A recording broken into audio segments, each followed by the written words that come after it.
जो हम आज पढ़ने वाले हैं उसमें पहले थोड़ा सा ये कि ये क्या चीज़ है।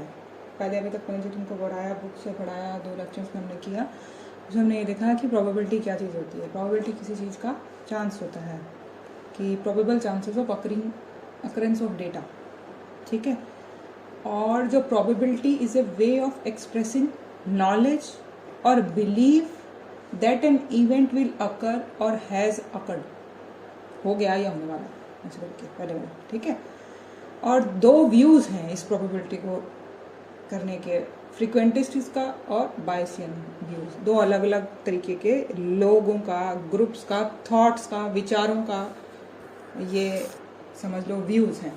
तो जो अभी तक हम पढ़ के आए थे वो है फ्रीक्वेंसी बेस, मतलब जो काम जितनी बार ज़्यादा होगा, जिसकी गिनती ज़्यादा है, उस गिनती के आधार पे हम कहेंगे इसके चांसेस ज़्यादा होते हैं।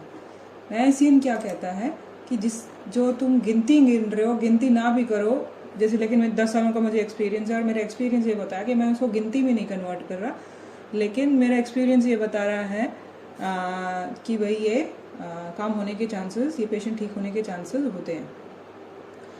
उसके अंदर मेरा एक्सपीरियंस, मतलब एक मेरी आर्टिस्टिक साइड भी है और एक मेरी मैथमेटिकल साइड भी है, दोनों चीज़ें इकट्ठी यूज़ हो रही हैं। होम्योपैथी के अंदर ऐसे कई बाहर के कोई ऑथर्स वगैरह हैं, वो कहते हैं कि भाई अगर हम बायसियन यूज़ करें स्टैटिस्टिक्स, तो हम अच्छे से प्रूव कर पाएंगे।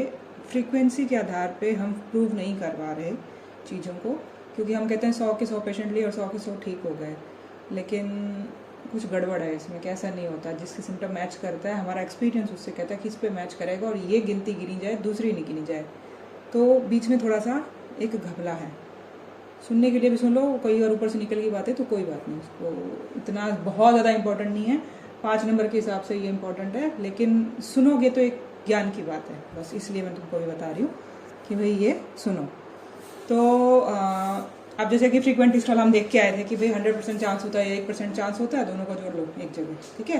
तो ये जो तुमको आज स्लाइड्स वगैरह दिखा रही हूँ, इसका एक समअप भी बना दूंगी। लगभग तुमको क्वेश्चन अटेम्प्ट करना होगा, तुम वो बुक पढ़ ली और ये स्लाइड्स वगैरह देख के तुम क्वेश्चन सीधा अटेम्प्ट कर पाओगे, ऐसे करके। मतलब लिखने का मैटर तुमका कंसाइज करके दे दिया कि तुम 2 या 3 पेज में अगर प्रोबेबिलिटी लिखना पड़े, बायसियन लिखना पड़े, तो तुम कैसे लिख लोगे, ठीक है। और फिर हमने पढ़ा था कि फ्रीक्वेंटिस्ट का जो व्यू है वो, जैसे हमने पढ़ा कि कितने केसेस हैं ऑल क्योर के, टोटल केसेस के अंदर कितने क्योर हो गए हैं, number of events upon total event, जो हम पढ़ के आए थे, ठीक है। यही फ्रीक्वेंटिस्ट बोलता है। और फ्रीक्वेंटिस्ट के अंदर जैसे हमने एग्जाम्पल में कि जैसे फिजिशियन अगर 100 केसेस लिए कोलाइटिस के, अगर उसमें से 60 ठीक हुए हैं, तो 60 ठीक होने की उसकी प्रोबेबिलिटी क्या बोलेंगे अनदर केस के लिए, तो probability of curing another case will be 60/100.6, और उसको 1 में से अगर माइनस करो 0.4 ना होने की, ठीक होने की, ठीक है, ऐसे करके। या फिर 40/100 जो बच गए 60 में से, तो ये हम ऑलरेडी पढ़ चुके हैं, इसका एक आइडिया था। अब प्रोबेबिलिटी लॉज हम पढ़ के आए थे कि लॉज भी हैं, उस लॉज के अंदर थोड़ा सा और ये एक ऐड कर सकते हो, इसका तो प्रोनाउंसिएशन बड़ा डिफिकल्ट है, कॉल्मोगोरिव्स एक्सिम्स, पता नहीं क्या इसका प्रोनाउंसिएशन है। इसमें जो लॉज की बात करी थी हमने कि भाई वो एडिशनल वाला और ये वाला वो वाला, ऐसे करके, और उसकी एक बेसिक मतलब ये, और उसमें एडिशनल इन्फॉर्मेशन में सिर्फ इतना ही इसको ध्यान रखने वाला है कि भाई उसके अंदर भी 3 चीज़ें होती हैं, मतलब any assignment of possibility to events must satisfy 3 basic laws of probability। इसको ये बोला जाता है कि a 0 से बड़ा हो या बराबर हो, जो हम निकालेंगे वो टोटल प्रोबेबिलिटी वो 1 हो, दोनों अलग अलग म्यूचुअली एक्सक्लूसिव हो। There are other laws in addition the 3, but ये जो है फाउंडेशन ऑफ प्रोबेबिलिटी थ्योरी, ये जो लॉ है, मतलब बिल्कुल ही मैथ्स जो वाले दिमाग को है कि भाई हम कुछ कर रहे हैं तो उसमें गिनती तो 0 से तो ज़्यादा ही होगी, केस है होना तो चाहिए ना। तो ये मतलब इतना बहुत ज़्यादा अपने दिमाग में नहीं, मैथमेटिकल रिप्रेजेंटेशन है, पर ऐसा कुछ नाम तो मैं डाल रही हूँ कि भाई अगर कोई ऐसा सा वर्ड शायद तुम्हारे शॉर्ट नोट में कहीं आया हुआ है तो ये याद रखना कि प्रोबेबिलिटी लॉ से रिलेटेड था, जिसमें बेसिक लॉ थे, और ये 3 लाइनें लिख के आनी, बस उसको उधर लिख के आ जाना, बस सीधी की सीधी इसके अंदर। तो अब डेफिनेशन ऑफ प्रोबेबिलिटी तो था ही, प्रोबेबिलिटी इज अ मेजर और estimation of the likelihood of occurrence of an event. Basic, बहुत सिंपल सिंपल, और भी बहुत देखी कॉम्प्लिकेटेड, ये सबसे सिंपल वाली है इसकी डेफिनेशन। तो ये लिख दो। और उसके बाद में ये तुमको मैंने एग्जांपल दिया ही था डाइस का, कि भाई 2 डाइसेस ले लिए तो उसकी प्रोबेबिलिटी टोटल इवेंट्स की, ये तुम बना के आ सकते हो एग्जांपल देके कि भाई ऐसे करके कि प्रोबेबिलिटी बताने की क्या मतलब होगी, जिसमें से अगर मैं कोई, जैसे कि ए इवेंट्स आ रही थी, तो अगर एक तरीके का इवेंट है जिसका टोटल नंबर 7 होना चाहिए, तो ये कौन कौन से इवेंट बनेंगे जिसमें 7 टोटल आता है, 1 और 6 मिलके, 2 और 5 मिलके, 3 और 5 मिलके, ऐसे करके मैंने ये स्लाइड्स में उस दिन भी दिखाई थी मैंने कि भाई ये आसान है, तुम इस तरीके से क्वेश्चन अटेम्प्ट करके लिखाओगे। सर की बुक में है ये दिया हुआ, बस इसको प्रेजेंट ऐसे कर रखा है मैंने कहा स्लाइड्स में है तो तुमको ज़्यादा वो समझ आ जाएगा। जैसे बी कोई दूसरा इवेंट है कि भाई 1 आने के चांसेस किस किस के साथ होंगे, 1 के साथ आ सकता है, 2 1 के साथ आ सकता है, तो टोटल प्रोबेबिलिटी इतनी आ जाएगी ऐसे करके। तो ग्रीन डाइस है जो 1 आएगा, ये है ग्रीन डाइस के 1 आने के चांसेस है, रेड तो बदल सकता है ऐसे करके। तो मतलब ये है कि एग्जाम्पल लिखने के लिए तुमने डेफिनेशन लिख दी, उसके एग्जाम्पल्स लिख दिए, एग्जाम्पल्स के बाद P + Q = 1 हो गया, ये लिख दिया, इस तरीके से क्वेश्चन लिख दिया। उसके बाद में तुम लॉज लिखने लगोगे, मतलब ये एक दूसरा एग्जाम्पल कि भाई अगर और उसमें कॉम्प्लिकेटेड करना है कि भाई 16 now let the D will be the event that the neither number appearing on the dice is greater than 4। ये तुमको मैंने बताया था, 4 से बड़ा कुछ नहीं है, थोड़ा कॉम्प्लिकेटेड कर दिया बस उसके अंदर बताने का। अब जो ये था कि the sum law of mutually exclusive events, mutually exclusive events मतलब, अब जैसे हमने बताया था, जो बी मैंने एक बताया था कि बी मतलब सारे ग्रीन वाले 1 होने चाहिए, रेड तो कुछ भी हो सकता है। और सी का मतलब एक उन्होंने और बता दिया कि भाई ये मान लो कि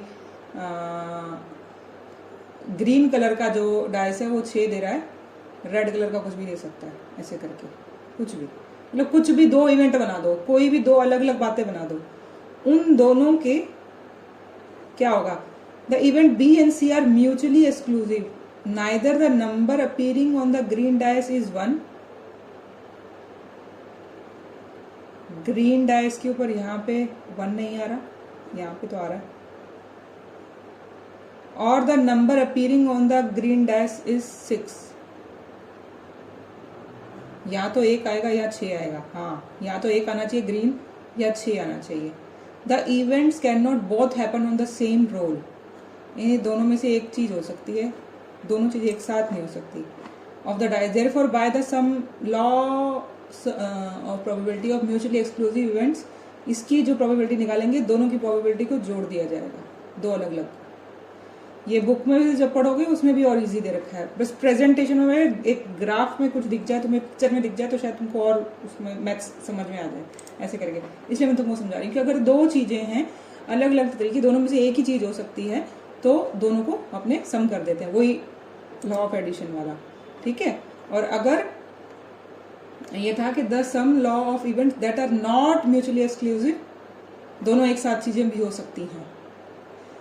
On the other hand, the event A and B are not mutually exclusive. They can, the outcome is 6 1 is common. 6 और 1 is common. कि भाई ग्रीन 1 भी आ सकता था, ग्रीन 6 भी आ सकता है, अगर कोई इवेंट है तो दोनों चीज़ें एक साथ हो गई, तो फिर इसको कैसे करेंगे, इसको निकालने का तरीका सर की बुक में उसमें दे रखा है। इफ़ वी, इसमें क्या करते हैं, इसमें जो लगता है, if we were to simplify add the probabilities of the outcome A and the probabilities of outcome B, we would be counting the outcome 6 1 twice because it appears in both events. Therefore, to remove the repetition, we add the possibilities of all the outcomes, but then subtract the probability of outcome 6 1. थोड़ा सा confusing लगेगा, बस इतना है कि भाई not mutually, अगर कोई ऐसे है कि दोनों में से दोनों चीज़ें होने के चांसेस थे तो हम उसको 2 बार, मतलब अब ये सारे केसेस के अंदर हो सकता है और ये एक ही केस के अंदर हो सकता है। हम क्या निकाल रहे थे, 6 और 1, रेड वाला 6, ग्रीन वाला 1, तो ग्रीन वाला 1 कितने सारे हैं, और रेड वाला 6 यहाँ पे भी आ गया और यहाँ पे भी आ गया। बी, ये 2 अलग अलग चीजें हैं। ये वाला ए, ये ए वाला इवेंट याद है ना, ए वाला इवेंट पूरा था, ये वाला, एक सेकंड तुमको ड्रॉ करती हूँ, बोलना चाह रहा, एक सेकंड।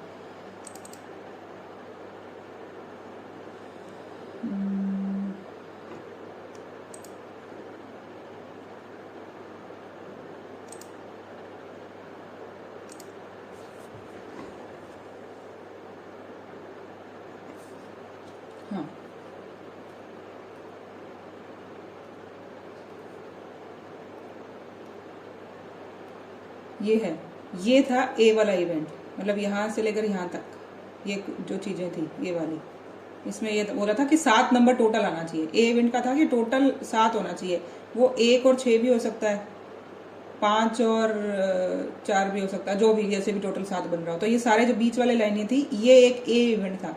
बी इवेंट ये था कि भाई ये सारी चीज़ें कि भाई जो एक ग्रीन वाला 1 नंबर होना चाहिए, रेड वाले कुछ भी हो सकते हैं। तो अब इन दोनों के अंदर अगर हम कोई ऐसा इवेंट हो रहा है जो इसमें भी आ सकता है और इसमें भी आ सकता है, यहाँ पे ये फंस गया, ये एक ऐसा इवेंट हो गया कि जो दोनों में आ सकता है ऐसे करके। तो हम अगर इन दोनों का कुछ कर रहे होंगे तो बाकी सबको तो जोड़ के, और ये मामला हम 2 बार क्योंकि काउंट कर रहे होंगे तो इसलिए 1 बार को सब्ट्रैक्ट कर दिया जाएगा, इतनी सी बात है।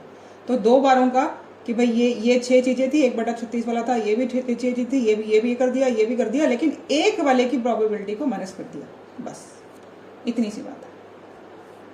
ठीक है, कि हम कोई चीज 2 बार ना गिन ले, इसमें से 1 बार उसको माइनस कर देंगे, इतनी सी बात है। नॉट म्यूचुअली एक्सक्लूसिव इवेंट्स की बात हो। ठीक है, नेक्स्ट जो था इसके अंदर, ताकि तुम बुक से पढ़ोगे, भले सर वाली बुक से पढ़ो, भले इधर वाली से पढ़ो, जो मैंने महाजन की से पढ़ो, तुमको ग्राफिकली अगर दिख गया तो तुमको शायद ज़्यादा याद रह जाए। अब क्योंकि जब पेपर में लिखने लगोगे तो ये अगर कागज से बना होता ना तो याद आता, थ्योरी वाला कई बार याद नहीं आता। अब जो है कंडीशनल प्रोबेबिलिटी एक वर्ड है इसके अंदर, एक सेकंड, कंडीशनल प्रोबेबिलिटी से पहले तुमको मैंने एक चीज़ दिखाई।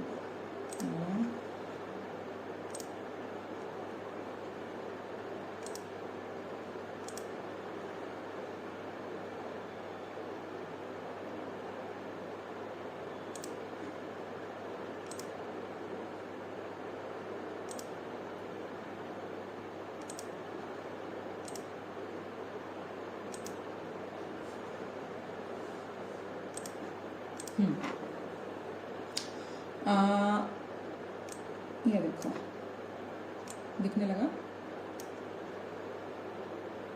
स्क्रीन शेयर, स्लो चल रहा, ठीक है। तो अभी तक जो तुम्हें बताया मैंने, प्रोबेबिलिटी का क्वेश्चन डेफिनेशन कर दो, और एग्जांपल P+Q1 का हो गया, लॉज एडिशनल मल्टीप्लिकेशन मैनुअल जो भी था उस बुक से पढ़ा हुआ, ये सारा उस बुक से पढ़ा हुआ है। अब मैं जो तुम्हें बताने वाली थी वो ये है, आज तुम्हें बताया कि व्यूज फ्रीक्वेंटिस्ट के और एक्सपीरियंस वाले को बायसियन वाले के हम ये करने वाले हैं, एग्जैक्टली ये करने वाले हैं। इसको पढ़ने के लिए कि फ्रीक्वेंटिस्ट वाले तो हम जो एक पढ़ के आए हैं सारे सारे लॉ उस पर ही लग रहे हैं। ठीक है, तो ये सब लिखने के बाद में एक है कि जो मैंने कल तुम्हें थोड़ा सा बताया था कि भाई टाइप भी बोलते हैं, कि प्रोबेबिलिटी का टाइप क्या है, सब्जेक्टिव टाइप या कंडीशनल टाइप, 2 अलग अलग इसको मतलब टाइप बोल सकते हैं या नहीं भी बोल सकते, कई जगह एग्जैक्टली स्पेसिफिक नहीं है। सब्जेक्टिव मतलब जैसे एक्सपीरियंस वाले को ही, एक तरीके से एक्सपीरियंस वाले मतलब एक्सपीरियंस वाले को भी बोल सकते हैं। एग्जैक्टली दिखाती हूँ इसके अंदर, एक सेकेंड बोल सकते हैं कंडीशन, और ये थोड़ा डिटेल में बताती हूँ, फिर बताऊँगी इसके अंदर। पर ये स्क्रीनशॉट ले लो कि भाई अगर क्वेश्चन अटेम्प्ट करना होगा तुम इतना ही लिख के आना, उसमें से एक छोटा सा जो बायसियन थ्योरम है ये अलग 5 नंबर से पूछ लेते हैं ऐसे करके। पर ये याद रखने वाला है कि जो बायसियन वाला है वो जो एक कंडीशनल चीज़ है, ये सब्जेक्टिव और कंडीशनल के अंदर बायसियन थ्योरम उसी से ओरिजिनेटेड है, उसी का कुछ एक्सटेंडेड रूप मान लो इसका। तो इससे तुमको ये याद रहेगी कि बायसियन कहाँ थी, वरना याद नहीं आएगी कि बायसियन को कहाँ से उठाओ इसको। ठीक है, तो पढ़ते हैं कि भाई है क्या, तुमने बात बोल दी। पहले तो सबसे पहले इससे पहले समझना पड़ेगा, तुमको मैंने बताया subjective,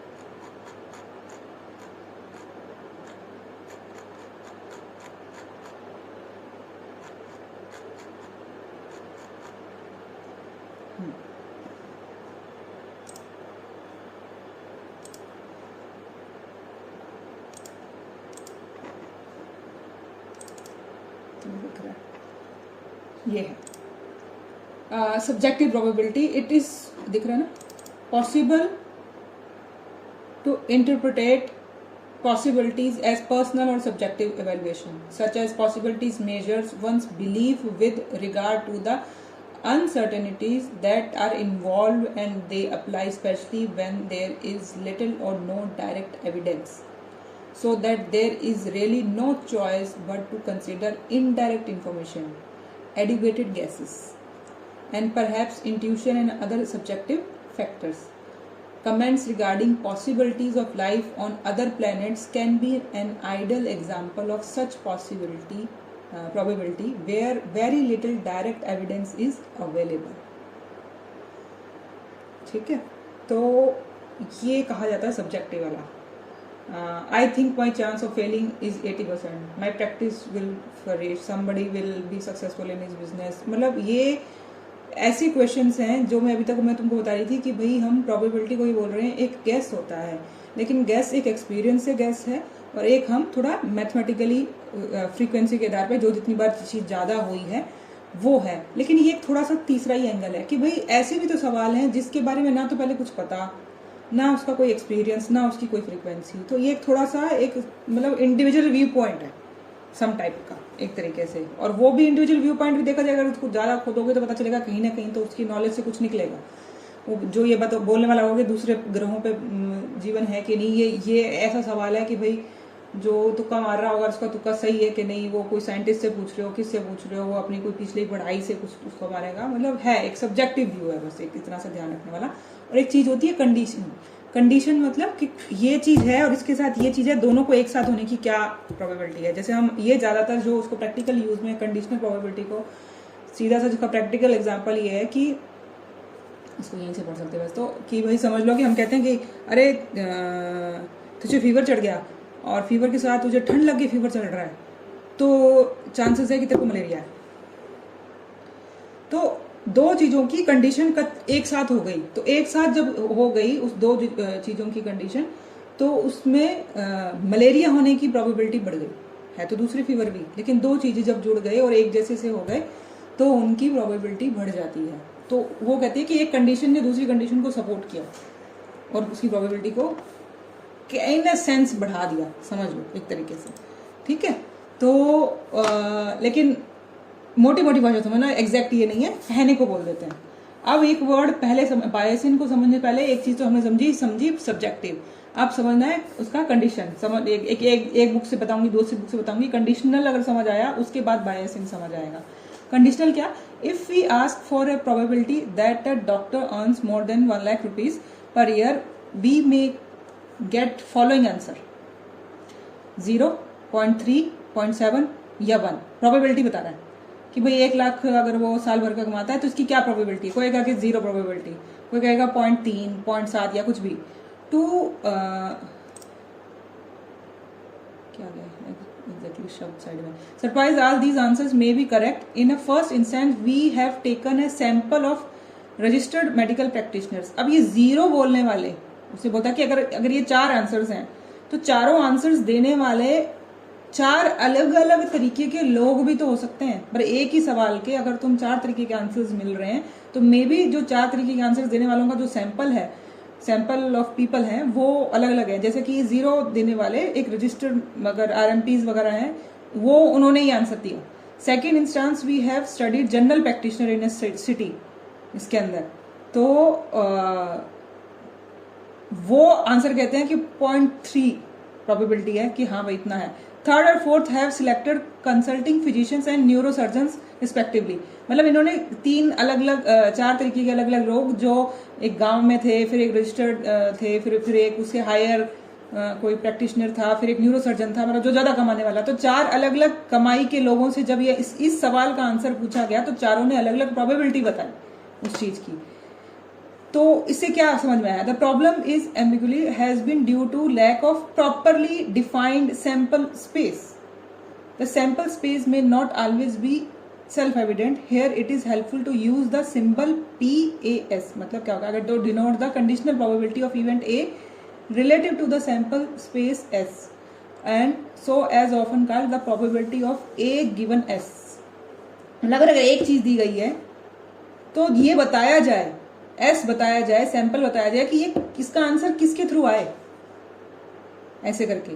this is specially preferable when we have to refer to different sample spaces in the same problem.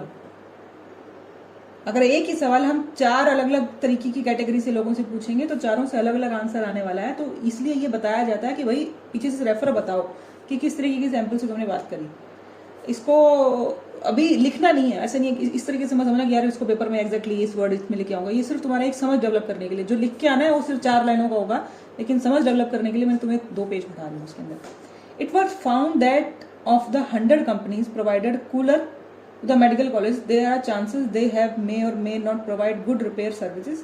The finding is summarized. मतलब उन्होंने क्या किया, एक एक्सपेरिमेंट किया। उन्होंने कहा कि भाई अगर 100 कंपनीज कूलर प्रोवाइड करती हैं एक मेडिकल कॉलेज को, तो अच्छी गुड रिपेयर सर्विसेज कौन देता है? तो उन्होंने बोला कि जो स्मॉल स्केल कंपनीज हैं वो अच्छी रिपेयर देती हैं, वो सर्विस अच्छी देती हैं, लेकिन चांसेस हैं कि ज़्यादातर अगर वो 40 सैंपल्स ले रहे हैं तो 32 केसेस में तो अच्छी सर्विस देंगी, 8 केसेस में वो सर्विस अच्छी नहीं दे रही। लार्ज बड़ी कंपनी है तो ज़्यादातर चांसेस है कि भाई अगर सैंपल साइज उन्होंने दोनों को मिला के शायद किया 39, 21, 60 है, 60 अगर बड़ी कंपनीज ली तो उन्होंने देखा कि 21 ऐसी थी कि जो अच्छी सर्विस दे रही थी, 39 ऐसी तो सर्विस नहीं दे रही थी। ये एक तरीके का उन्होंने डेटा एक फॉर्मेट में बना के देखा। अब इस तरीके से उन्होंने देखा कि भाई अगर मुझे इसका आंसर निकालना है, अब इस क्वेश्चन का आंसर निकालना है कि क्या चांसेस हैं कि अगर कंपनी छोटी है तो सर्विस अच्छी देती है, लेकिन अगर कंपनी बड़ी है तो सर्विस अच्छी नहीं देती है, लेकिन कंपेयर टू द सैंपल, क्योंकि 100 नहीं है, इसका कुछ मैथ्स लगाना पड़ेगा।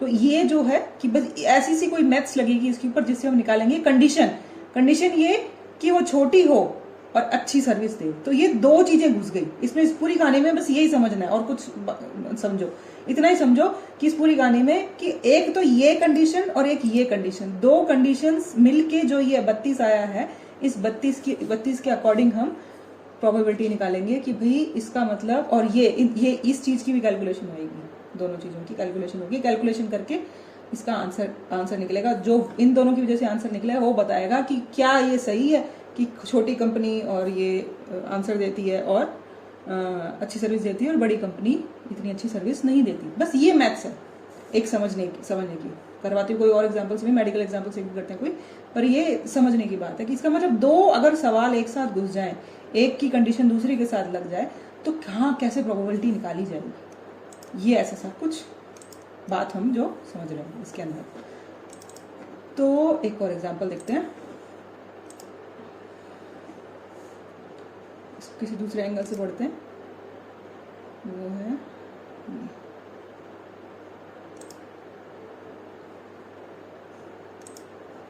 जैसे कि ये ग्राफिकल कि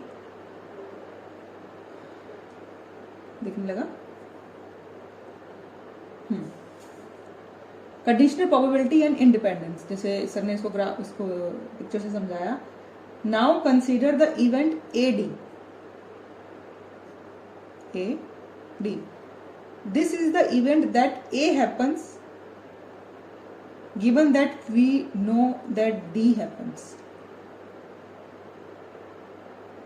अगर A होगा, D साथ में उसके बाद कैसा है? The probability of the event AD is then the ratio of the number of outcomes that are in both A and D। D के अंदर ये वाली चीजें थी, ये वाली, इसके अंदर वाली, ये तो काटा मार के हटाया हुआ है, इसके अंदर वाली, to the number of outcomes then are in D। मतलब थोड़ी कॉम्प्लिकेटेड सी मैथ है, बस इसको एक ग्राफ, इसको सिर्फ पिक्चर से समझना कि अगर कोई इवेंट ये था उसके साथ एक दूसरा इवेंट है, तो एक तो टोटल इवेंट्स इसके और इसके निकाल दिए सर ने, बोला the ratio of the number of outcomes, दोनों का रेशो निकल रहा है, the ratio of the number of outcomes that are in both A and D, इसके और इस वाले दोनों का ratio to the number of outcomes that are in D। ये A और D कितने थे? 3, 4 और 4, 3 दोनों के अंदर, मतलब कॉमन चीज ढूंढनी है इसके अंदर कि भाई ये वाली जो, अगर ये 1, 2, 3, 4, 4, 4, 8, 4 8 4 3 5 16, ये 16 इवेंट के अंदर और इस 1 2 3 4 5 6 इवेंट के अंदर, इस 6 और एक 16 के अंदर कॉमन क्या है? दो ही चीजें कॉमन थी यहाँ पे, ये वाला एरिया जो है 3 4 और 4 3, ये दो चीजें कॉमन है इन दोनों के अंदर। यहाँ पे ये यहाँ आ गया, और टोटल नंबर ऑफ आउटकम्स जो ये डी के हैं ये इसके बटे में आते हैं, क्योंकि कहा जाता है डी की वजह से ए पे क्या फर्क पड़ा। अगर ये डी का कोई स्ट्रक्चर चेंज हो जाता, मतलब डी की अगर लोकेशन चेंज होती तो ए पे क्या फर्क पड़ता, क्योंकि डी एक कंडीशन है जिसकी वजह से ए पे इफेक्ट आ रहा है। जैसे कि जो मैं तुमको पहले बताया था कि भाई अगर एक तो छोटी कंपनी है और अच्छी सर्विस देती है कि नहीं, तो उसमें से कोई भी चीज मतलब तुमको उसमें कंडीशन पे होगा कि भाई ये कंडीशन पहले नंबर पे और इस कंडीशन की वजह से दूसरी चीज पे फर्क पड़ता है, तो ये कंडीशन है इसकी वजह से इस पे फर्क पड़ रहा है। तो जो फर्क पड़ने वाली चीज इन दोनों का, एक तो जो कॉमन चीज है वो आएगी और टोटल नंबर ऑफ जो इफेक्ट करने वाला फैक्टर होता है वो बटे में आता है। मैथ्स को याद रखने का कॉम्प्लिकेटेड तरीका है बस थोड़ा सा, ठीक है। इसको और करते हैं इजी। बस ये कहना कि एक कंडीशन है, एक कोई हम कंडीशन निकाल रहे हैं और उस कंडीशनल चीज को हम समझने की कोशिश कर रहे हैं मैथमेटिकली कि हाँ अगर एक कंडीशन लगे और दो कंडीशंस एक साथ फंस जाएं तो उसको कैसे समझेंगे, उस कंडीशनल प्रोबेबिलिटी को हम कैसे कैलकुलेट करेंगे, ऐसे करके कि हाँ अगर दो चीज़ें एक साथ आ जाती हैं, जैसे कल हम लॉस पढ़ रहे थे ऐसे ही था। उसमें एक तरीका और तरीका है कि भाई अगर कोई चीज़ दो एक साथ चीज़ें आ जाएं तो हम उसको कैसे कैलकुलेट करेंगे, बस ठीक है। क्योंकि ये जो कंडीशन कैलकुलेट करेंगे इसे हम कहेंगे कंडीशनल प्रोबेबिलिटी का कैलकुलेशन, और इसी कंडीशनल प्रोबेबिलिटी के कैलकुलेशन से हम बायसन थ्योरम का जो फॉर्मूला है उसमें ये मैटर डालेंगे, ये मैथ्स डालेंगे, और वो फॉर्मूला थोड़ा सा और कॉम्प्लिकेटेड होकर आंसर देगा, पर पहले हमको कंडीशन निकालनी पड़ेगी ये वाली, ठीक है। तो इसको और इजी एग्जांपल से बताती हूँ, 2-3 एग्जांपल से बताऊंगी तो समझ आएगा। एक बुक में इसका कुछ सीधा सा एग्जांपल दे नहीं रखा।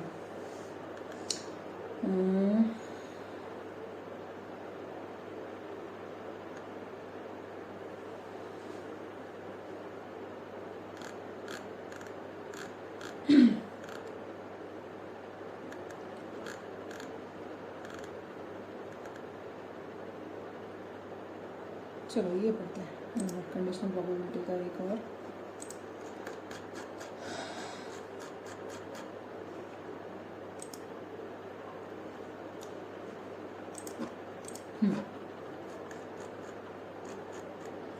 एक सबसे टफ टॉपिक्स में से होता है, जितना एक बार समझ में आए। 5 नंबर का लिखना है, बस इतना ध्यान रखना कि 5 नंबर के टॉपिक के हिसाब से तुम इसको पढ़ रहे हो, इसलिए ज़्यादा बोझ मत लेना इसका।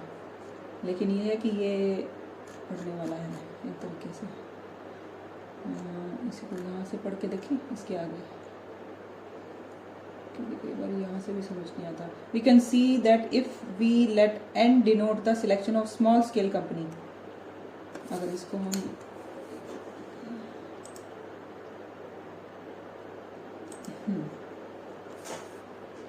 ये एन है, small scale company, G the selection of company which, इसको बोले हैं जी,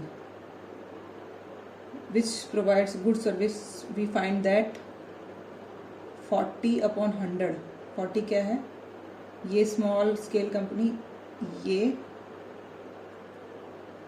40/100 क्या है, इन दोनों का टोटल। यहाँ ये 40 केसेस हैं, ये नीचे वाला 60 केसेस हैं, इन दोनों का टोटल केस। तो ये जो आया है 0.4, यह है n के लिए, n के लिए 0.4। और अगर g के लिए निकालें, इसके लिए निकालें, एक तो हमने इस एंगल से कैलकुलेशन करी है जिसमें ये वाला टोटल अपॉन ये टोटल। अब अगर हम इस एंगल से कैलकुलेट करेंगे तो इन दोनों का टोटल 32 + 21 अपॉन 100, फिर से टोटल नंबर ऑफ इसका कितना आया, ठीक है। तो ये आएगा 0.53।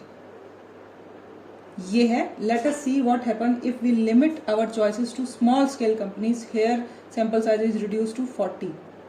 अगर हम सिर्फ इतना ही रखें तो ये आ गई कंडीशनल प्रोबेबिलिटी कि गुड भी हो और छोटी कंपनी हो, तो आएगा 32/32+8, ये कि भाई ये हो और छोटी कंपनी हो। इसका कैलकुलेशन में 32 + 32+8 0.8 कंपेयर टू PG वो क्या है, इतना।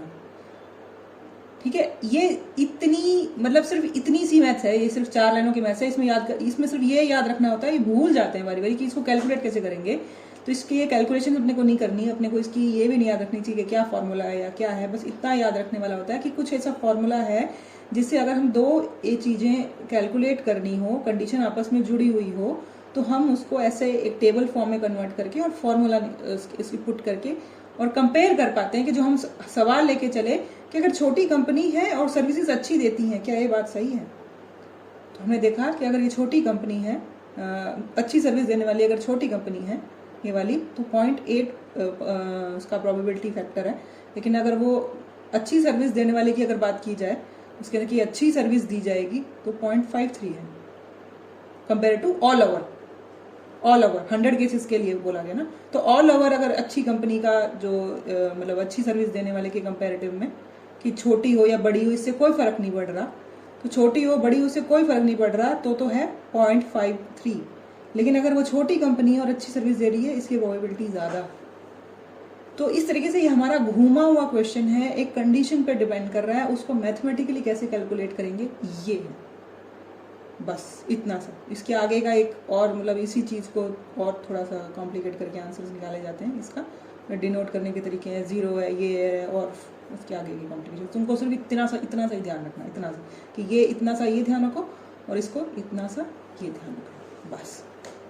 ठीक है, इसके आगे कंडीशनल प्रोबेबिलिटी का वो होता है, वो भी दे रखे हैं, एक फॉर्मूला है, तो फॉर्मूला भी इतना तुमसे कोई नहीं पूछता इसके अंदर। पर ये है कि अगर ऐसा कुछ क्वेश्चंस बनता है तो हमारे पास आंसर्स निकालने के तरीके हैं।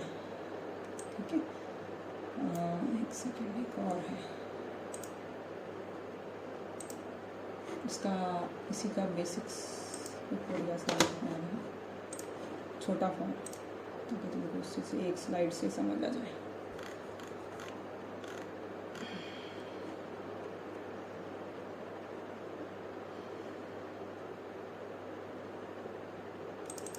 ये कान के आसपास जा रहा है, ये ऊपर जा रहा है, समझ आ रहा है इसमें से कुछ? थोड़ी सी कॉम्प्लिकेटेड मैथ है।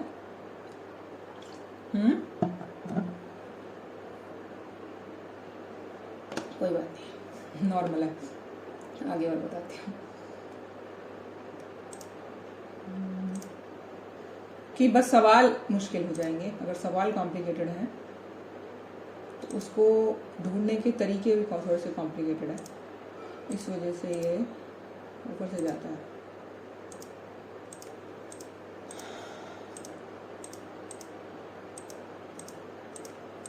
चलो कोई बात नहीं, तो ये एग्जाम्पल समझ में आया कि अगर एक चार्ट बना दी और उसके अंदर अगर एक सवाल ऐसा था, तो उसके अंदर मैथ्स इतनी सी लगती है ये 2 लाइनों की मैथ्स है इसके अंदर। तो ये इतना ही तुम लिख, अगर बाय चांस पूछे तो इतना ही लिखना कि अगर 2 कंडीशंस एक साथ हो तो होने की प्रोबेबिलिटी को हम कैलकुलेट करते हैं इस एग्जांपल से, बस। इतना तुमको इतनी डेप्थ में नहीं पूछने वाला। ये कंसेप्ट समझ गए कि हाँ ऐसी कोई कंडीशनल प्रोबेबिलिटी नाम की चीज़ होती है, और इसी के अकॉर्डिंग निकलती है बायसियन थ्योरम, जो और इसकी भी तुमको कॉम्प्लिकेशन दिखेगी, इसलिए मैं तुमको आराम से बता रही हूँ कि भाई अगर ऊपर से निकल जाए तो टेंशन मत लेना, क्योंकि हमारे को जो बायसियन थ्योरम है वो हम कहाँ यूज़ करते हैं, हम होम्योपैथी में बहुत यूज़ कर रहे हैं उसको, और हमें पता नहीं है, इसलिए ये सुनना ज़रूरी है। आई डोंट नो मैं तुमको कितना समझा पाऊँगी इसको, कोशिश करते हैं।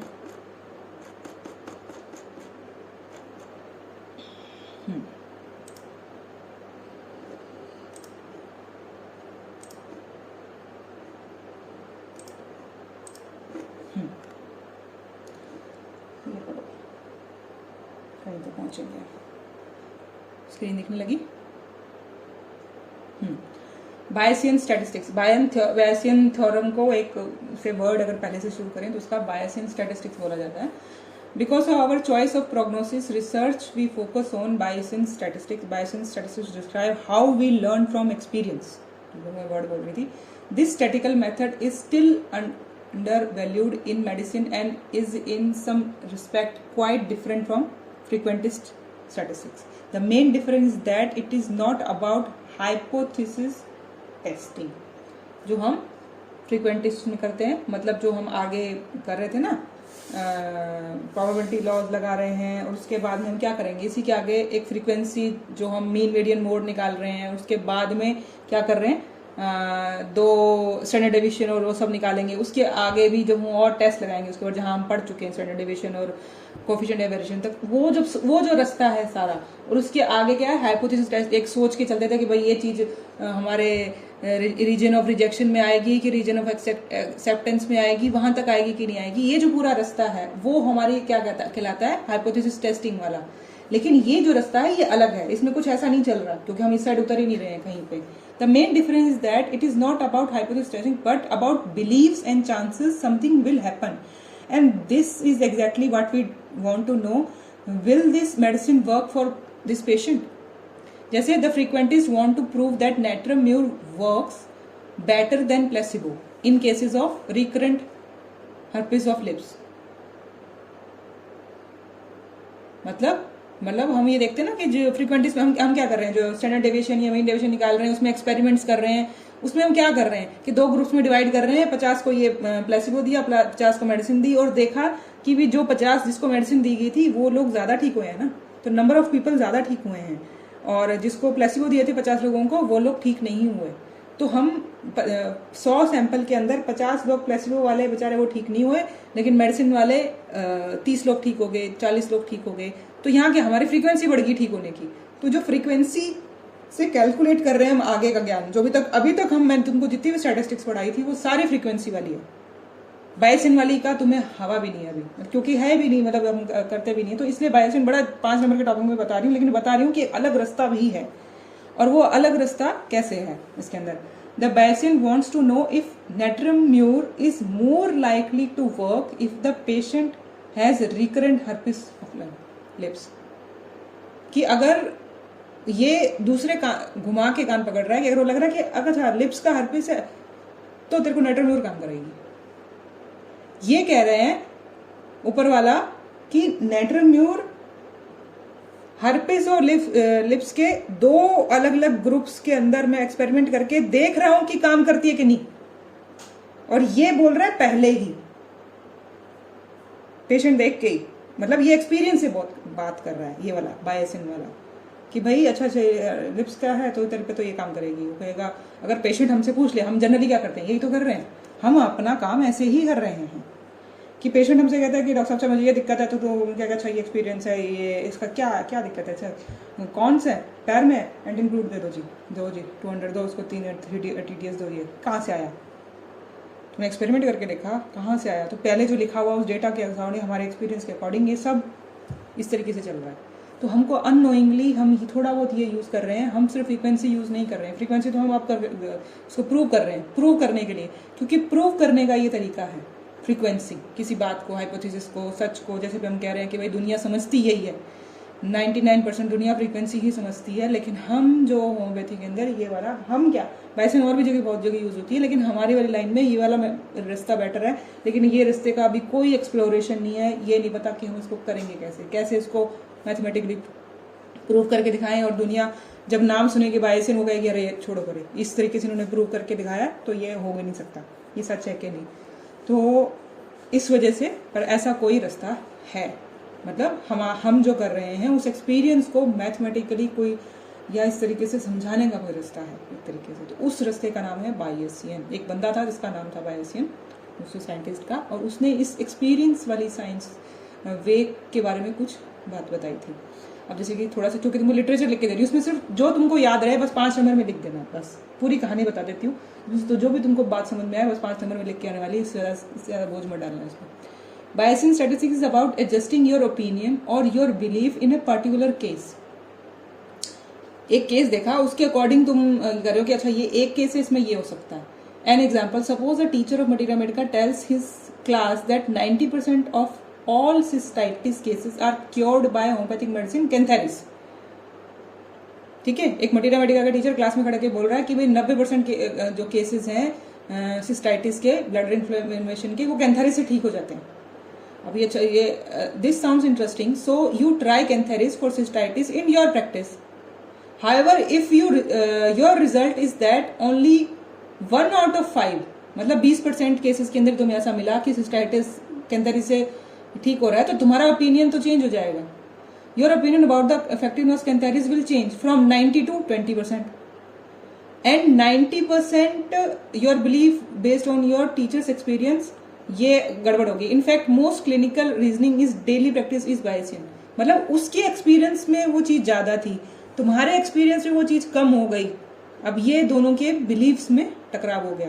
We want to research real daily practice, but research also influence daily practice. You do some things differently if you are participant as a doctor in research. You should realise this and that at the same time treat your patient as तो थोड़ी लिखा. बस इतनी बात ये सिर्फ इतनी सी है कि भाई, क्योंकि यहाँ गड़बड़ है कि दो लोगों के एक्सपीरियंस अलग हो जाते हैं, इसलिए इसको प्रूव करने का कुछ वे भी हम पक्का रास्ता नहीं बता सकते. आपने कुछ और देखा, उसने कुछ और देखा. कैंथेरिस वो जल्दी पकड़ लेता है, उसके 90% उसको मिल रहा है, तो उसका मतलब हो सकता है प्रिस्क्राइब करने का जो सिम्टम वो ढूंढता है कैंथेरिस को, वो उसको क्लियर है. और तुम जिस वे से कैंथेरिस को प्रिस्क्राइब कर रहे हो, तुमको वो क्लियर नहीं लग रहा, तो तुम कई बार तुम्हारा तुक्का कैंथेरिस को पकड़ लेता है और कई बार नहीं पकड़ता, और तुम्हारा एक्सपीरियंस 20% तक पहुंच गया. तो ये जो हम डेली करते हैं, हमारी जो स्ट्रगल है वो ऐसी सी ही है. तो बस ये 2 पैराग्राफ्स एक समझने के लिए, एक और मैं दिखा देती हूँ लिखने के लिए और बताएगा.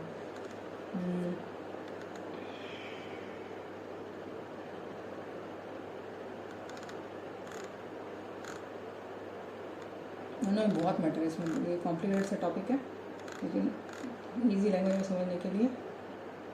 हाँ, अब इसको पढ़ दें कि अब आएगा जिस टॉपिक में था बायसियन थ्योरम. अब वही बात बायसियन स्टैटिस्टिक्स, मतलब एक्सपीरियंस वाली स्टैटिस्टिक्स से अगर हम उसको थोड़ा सा मैथमेटिकल एंगल डालें, तो एक फॉर्मूला है, उस फॉर्मूले के अंदर थोड़ा सा 2-4 चीज़ें पुट की जाती है और कहा जाता है कि ये इसका तरीका है उस एक्सपीरियंस को मैथमेटिकली प्रूव करने का. और उसके अंदर जो सामान चाहिए वो क्या है, देख लेते हैं. यहाँ पे एल्गोरिथम, उस थ्योरम को, उस फॉर्मूले को बोला जाता है. ये जैसे इन्होंने बोला, learning from experience is a process that can be described in terms of statistics. जो हमारा एक्सपीरियंस है उसको अगर हम स्टैटिस्टिक्स के टर्म में, मैथमेटिकल टर्म में बताना चाहें, तो Bayesian theorem is the precise, जो इस बायसियन थ्योरम से हम करते हैं. Bayesian algorithm is a formula describe how symptoms increase और decrease by the chance of specific diagnosis. कि भाई जैसे मैंने बोला कि क्या चांसेस थे कि अगर तुमको बुखार आया है और तुमको ठंड लग रही है, तो जो डायग्नोसिस है या प्रोग्नोसिस या ये दोनों का मतलब तेको क्या बीमारी, मैंने यहाँ 2 सिम्टम्स लगाए, बुखार और ठंड, दोनों को जोड़ के मैंने क्या डायग्नोसिस दिया, मलेरिया. तो ऐसे करके कि 2 चीजें जो मैंने कंडीशन बताई, एक तरीके से बैकग्राउंड में देखोगे तो ये कंडीशन चल रही है, इसलिए बायसियन थ्योरम को बोला जाता है कि कंडीशनल प्रोबेबिलिटी से निकला हुआ एक रास्ता, एक तरीके से कि 2 चीजों की कंडीशन है कि भाई एक ठंड के बाद में, अगर उसको बुखार के बाद में ठंड लग रही है तो ज्यादा चांसेस है उसको मलेरिया होने के लिए. तो हम मेडिकली ये जो डायग्नोसिस करने में, उस बीमारी का नाम पता करने के लिए, और प्रोग्नोसिस करने में, प्रोग्नोसिस करने के एक तो ट्रीटमेंट क्या दिया जाएगा, चांसेस ऑफ कि तुझे ट्रीटमेंट क्या दूं, और उसके बाद भी कि अच्छा हम ये भी तो देखते हैं, अरे ये तो मान लिया कि इसको लग रही है, बुखार है और ठंड लग रही है, तो मान लिया कि मलेरिया का ट्रीटमेंट, इसको मलेरिया टेस्ट कराओ, दे दिया. मलेरिया के साथ में अरे यार डेंगू में भी होता है, सेकंड प्रोबेबिलिटी उसमें ये कि डेंगू में भी आजकल ऐसा दिखने लग गया है, तो डेंगू की भी करा दी. ठीक है, और फिर देखा कि अगर बहुत ज़्यादा ठंड लग रही है, लग रहा है तो बहुत ठंड लग रही है, लेकिन डॉक्टर साहब ठंड तो लग रही है, लेकिन ना मेरे हाथ पैर बहुत ज़्यादा टूट रहे हैं. ठंड तो मुझे ठीक है जो लग रही है, लेकिन बहुत ज़्यादा बहुत एक तरीके से पेन हो रहा है. तो हम कहते हैं अच्छा ये तीसरी चीज़ और लग गई इसके अंदर, तो इसमें तो डेंगू होने के चांसेस कि भाई तेरे को शायद मलेरिया ना हो, मलेरिया में भी सिम्टम होता है, बॉडी पे रिफ्लेक्ट करने की बात है, तो तेरे को डेंगू होने के चांसेस है कि डेंगू हो सकता है. और देखो डेंगू होगा तो तू फटाफट फटाफट टेस्ट करा था, जो 3 दिन हो गया 4 दिन हो गए बुखार हुआ, तेरा प्लेटलेट तो नहीं गिर गया, तो कहीं खतरे में तो नहीं है। तो प्रोग्नोसिस की भी बात हो रही है। मतलब हम डेली लाइफ में ये काम कर रहे हैं, बस मैं तुमको उसको वर्ड्स में डाल रही हूँ कि यार इसकी कोई थ्योरी है इसके बैकग्राउंड में वो करने वाली। तो ये जो चीज होती है इसे कहते हैं कि अब इस थ्योरी को मतलब एक सिम्टम से जोड़ के दूसरा सिम्टम और दूसरे सिम्टम के साथ जोड़ के तीसरा सिम्टम, अगर तीनों का हम कोई नंबर फॉर्म हो, ये 2%, 5%, 10% या सम कुछ भी कोई नंबर है, तो वो दोनों को अगर उस एक फॉर्मूले में डालोगे तो उस फॉर्मूले से जो आंसर निकलेगा उसे कहेंगे बायसिम थ्योरम से प्रोबेबिलिटी निकाल के दी गई है इस कंडीशन की, इस सवाल की। अब ये सवाल पूछा जाए कि भाई एक पेशेंट आके अभी बोले डॉक्टर साहब मुझे ना 3 दिन से भाई मेरे बच्चे को बुखार है और ये कांप रहा है और कह रहा है कि मेरा दुखाओ, मेरे हाथ पैर दबाओ और ये बहुत दुख रहा है, कि डॉक्टर साहब ये ठीक तो हो जाएगा ना।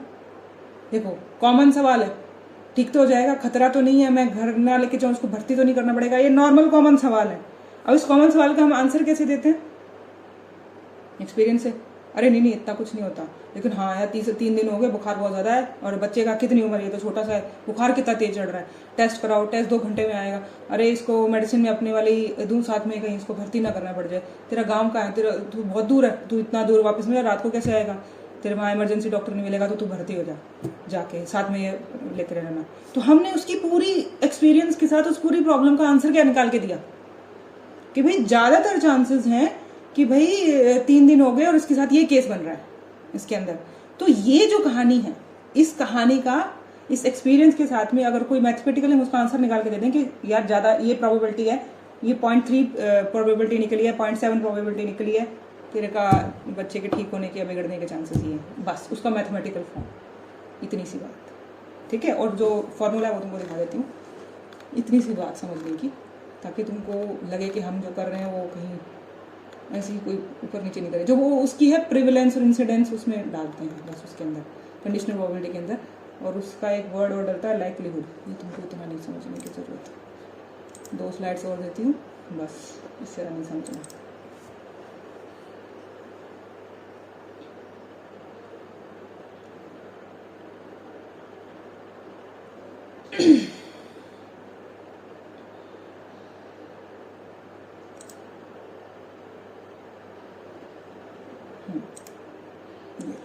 ये फॉर्मूला, इस फॉर्मूले की मैं बात कर रही थी, देखा?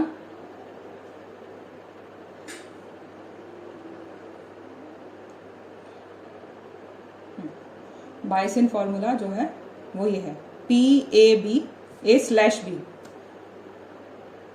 PBA वो भी इवेंट है, 2 अलग अलग तरीके के इवेंट है, और एक के होने का अगर B की वजह से A हो रहा है तो उसकी क्या है। तो ये जो सेक्शन होता है इसे कहते हैं कंडीशनल प्रोबेबिलिटी, यहाँ ये है पहला, और इवेंट A की जो प्रोबेबिलिटी वो ये है, इवेंट E की प्रोबेबिलिटी वो ये है, ठीक है। जो कंडीशनल प्रोबेबिलिटी हम दूसरे फॉर्मूले से निकाल के लाएंगे, वो जो हम निकाले थे 0.6 निकाली है, जो भी निकाली थी उसके अंदर, तो तीनों चीज़ें ये डल जाती हैं, और तीनों चीज़ें डलने के बाद जो आंसर आता है उसे कहते हैं बायसिन फॉर्मूले से निकला उसका, कि उसकी प्रोबेबिलिटी देते हैं, और इस प्रोबेबिलिटी को हम बोलते हैं पोस्टीरियर प्रोबेबिलिटी, ठीक है। बस इसके नाम अलग अलग हैं एक तरीके से। तो हमने मोस्टली चीज़ें सीख ली कि कंडीशनल प्रोबेबिलिटी एक कुछ किसी इवेंट की अगर हम निकाल लेते थे, जो हमने कंडीशनल प्रोबेबिलिटी निकालने का, कि भाई पहले तो हमको कंडीशनल प्रोबेबिलिटी निकालने के लिए वो समझना पड़ेगा कि हमने कहाँ से निकाली फॉर्मूला,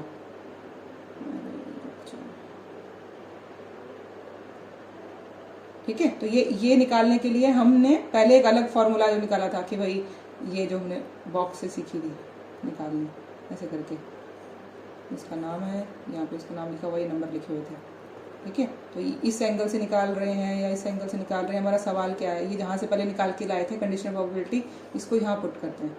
इसको पुट करने के बाद में A की प्रोबेबिलिटी, कोई भी इवेंट है A और जो उसकी इवेंट B, दोनों की प्रोबेबिलिटी, पहले इसके होने के क्या चांसेस थे, हो सकता है ये यहाँ से निकाल ले गए हों, इसके होने के चांसेस, इसके होने के चांसेस, इस तीनों चार्ट से तीनों की वैल्यू निकाल के बायसिन थ्योरम में डाल दिया जाती है, जिसे कहा जाता है पोस्टीरियर प्रोबेबिलिटी। इसे बोल दिया कंडीशनल प्रोबेबिलिटी, A की प्रोबेबिलिटी, B की प्रोबेबिलिटी। और इसके बाद में भी और भी मतलब इसका स्पेसिफिक अगर तुम बोलोगे तो इसको, इस जो A वाला इवेंट है इसे बोलते हैं प्रायर प्रोबेबिलिटी, A वाले का, यहाँ से जो पहले वाला इवेंट है एक है। अगर B वाला इवेंट है इसे बोलते हैं मार्जिनल प्रोबेबिलिटी, ये तुमसे नहीं पूछा, पर वर्ड है, यहाँ तुम्हारे कानों में डाल रही हूँ कि ऐसे कोई वर्ड है, मार्जिनल प्रोबेबिलिटी, प्रायर प्रोबेबिलिटी, ये वर्ड्स हैं। और कंडीशनल प्रोबेबिलिटी एक है, एक कंडीशन की वजह से दूसरा, ये लिखा के एक की वजह से दूसरे का होना, और फिर इन दोनों से जो निकलता आंसर है वो से कहते हैं पोस्टीरियर प्रोबेबिलिटी। बस ये सिर्फ फॉर्मूला याद रखना और कुछ नहीं, अगर आ जाए। और ये जो मैंने तुमको समझाया है कि भाई एक्सपीरियंस वाली चीज़ को हम मैथमेटिकली फार्मूले से समझाते हैं बस। और ये वाला एक एग्जांपल लिखते हैं। यहाँ से तुमने कंडीशनल प्रोबेबिलिटी निकाली, ए की जो भी निकली, बी की जो भी निकली, दोनों को पुट करके आंसर लिखो बस। इसी बायसन थ्योरम समझने की ज़रूरत नहीं है, इतना ही है।